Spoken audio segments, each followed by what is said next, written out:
Drowning makes a sound, but it's not the one you're imagining, not the splashing, not the screaming for help.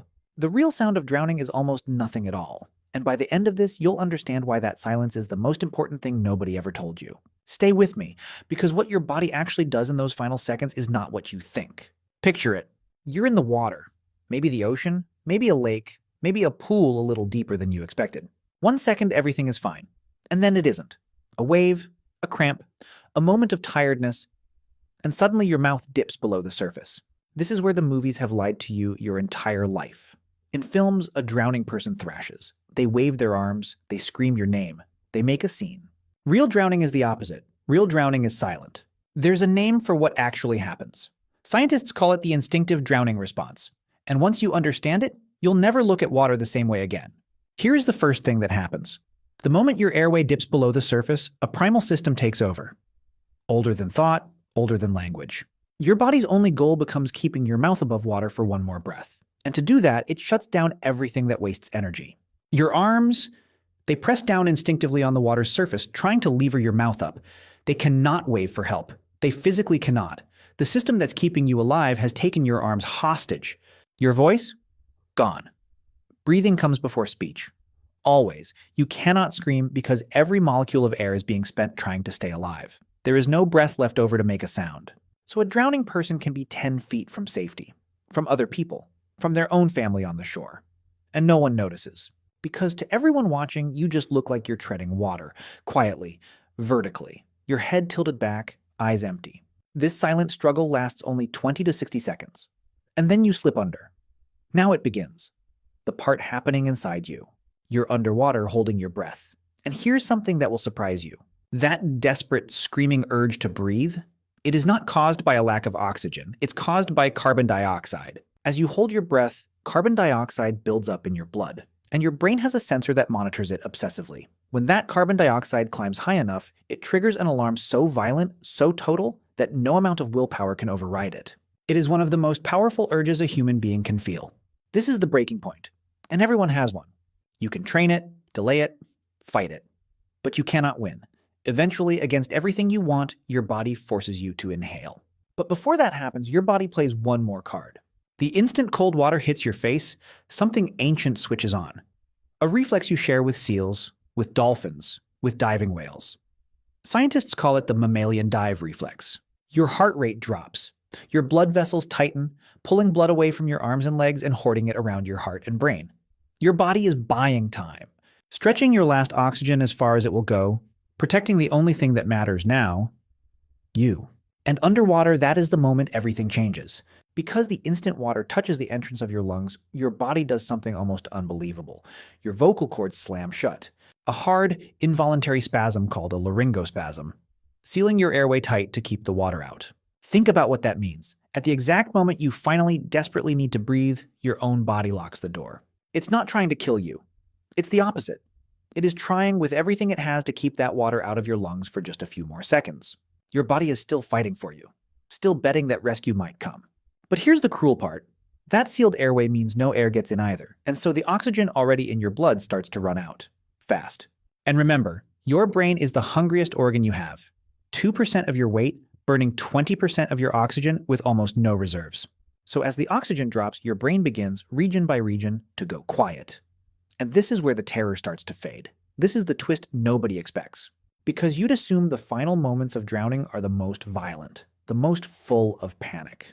But survivors, the people pulled back from the very edge, describe something that has haunted researchers for decades. They describe peace. As the oxygen falls and the carbon dioxide that caused all that panic finally overwhelms the system, the fighting stops. The fear lifts. Many survivors report a strange, warm calm, a floating, a quiet. Some describe colors or a sense of dreaming or time slowing to almost nothing. The struggle that felt like it would last forever simply ends. And here is the strangest truth of all. The very thing that was trying to save you, that violent urge to breathe, that panic, that fight, that was the suffering. When it finally stops, what's left is quiet. The drowning brain, in its last lit moments, may not be in agony at all. The horror is in the fight, and the fight is the part that's trying to keep you alive.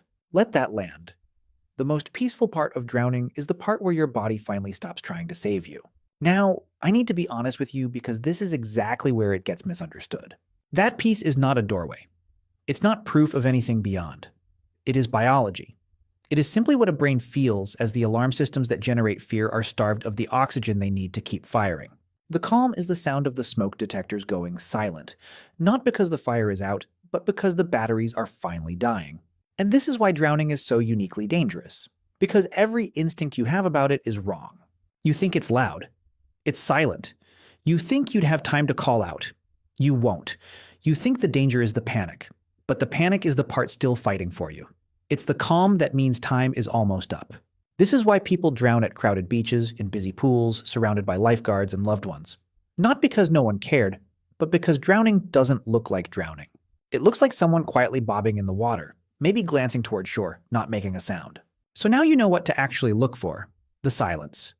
The head low in the water, tilted back, the empty, glassy eyes, the arms pressing down, but never reaching up. The person who's gone vertical and quiet. The mouth at the waterline, opening and closing like they're trying to speak, but nothing comes out. That's it. That's what it looks like. And now that you've seen it once, you can never unsee it. Which means you might be the one person on that beach who actually notices. The one who knows that quiet is the emergency. Now pull back and think about what all of this really reveals about you. Because underneath the fear, there's something almost unbearably moving here. From the very first second your face touches the water, your body launches a war on your behalf that you never consciously chose. It takes your arms. It silences your voice. It locks your airway shut against your own desperate command to breathe. It rations your last oxygen to the one organ that is most you. Every single system working in a frantic, ancient, perfect sequence, all of it screaming the same thing. Stay alive, stay alive, stay alive. You spend your whole life feeling like a single person, a single will.